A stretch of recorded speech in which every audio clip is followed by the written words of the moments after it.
Ration କାର୍ଡରେ ନାଁ ଯୋଡ଼ିବାକୁ ରାତି ଅନିଦ୍ରା। ରାତି 2ଟାରୁ ଲାଗୁଛି ଲୋକଙ୍କ ଧାଡ଼ି। ପଞ୍ଜୀକରଣ ଅବଧି ସରିଆସୁଥିବାରୁ ଏଭଳି ଲମ୍ବା ଲାଇନ୍ ଲଗାଇଛନ୍ତି ଭଦ୍ରକ ଜିଲ୍ଲା ସଦର ବ୍ଲକ କାର୍ଯ୍ୟାଳୟ ସମ୍ମୁଖରେ।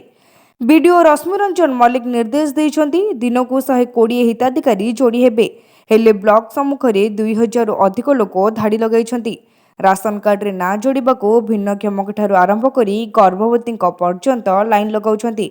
ଫଳରେ ନାହିଁ ନଥିବା ଭିଡ଼ ଜମୁଛି। ପ୍ରତିଦିନ 120 ଟୋକନ ମିଳୁଥିବା ବେଳେ 2000ରୁ ଅଧିକ ହିତାଧିକାରୀ ଧାଡ଼ି ଲଗାଉଛନ୍ତି। ବ୍ୟବସ୍ଥା ଅନୁଯାୟୀ ରାସନ କାର୍ଡ ପାଇଁ ଜଣେ ହିତାଧିକାରୀ ପ୍ରଥମେ ଜନସେବା କେନ୍ଦ୍ରରେ ଆବେଦନ କରିବେ। ପରେ ସେହି ଆବେଦନ କାଗଜ ନେଇ ବ୍ଲକରେ ଯାଞ୍ଚ କରାଇବେ। ଯାଞ୍ଚ ପରେ ପୁଣି ଥରେ ଜନସେବା କେନ୍ଦ୍ରରେ ଆବେଦନ କରିବା ପରେ ରାସନ କାର୍ଡରେ ନାଁ ଯୋଡ଼ି ହେବ। ଜାତୀୟ ଖାଦ୍ୟ ସୁରକ୍ଷା ଆଇନରେ ଭଦ୍ରକ ବ୍ଲକରୁ ଜାତୀୟ ଖାଦ୍ୟ ସୁରକ୍ଷା ଆଇନରେ ଭଦ୍ରକ ବ୍ଲକକୁ 1390, ରାଜ୍ୟ ଖାଦ୍ୟ ସୁରକ୍ଷା ଆଇନ 350 କାର୍ଡ ନୂଆ ପାଇଁ ଅନୁମତି ମିଳିଛି। ପ୍ରତ୍ୟେକ ଦିନ 120 ହିତାଧିକାରୀ ଯୋଡ଼ିବା ପାଇଁ ବ୍ୟବସ୍ଥା କରାଯାଇଛି। ଯଦି ଭିନ୍ନକ୍ଷମ ଗର୍ଭବତୀ ଥାନ୍ତି ତେବେ ଅଧିକ 30 ଜଣ ହିତାଧିକାରୀ ଯୋଡ଼ା ହେବ ବୋଲି କହିଛନ୍ତି ଗୋଷ୍ଠୀ ଉନ୍ନୟନ ଅଧିକାରୀ ରଶ୍ମିରଞ୍ଜନ ମଲ୍ଲିକ।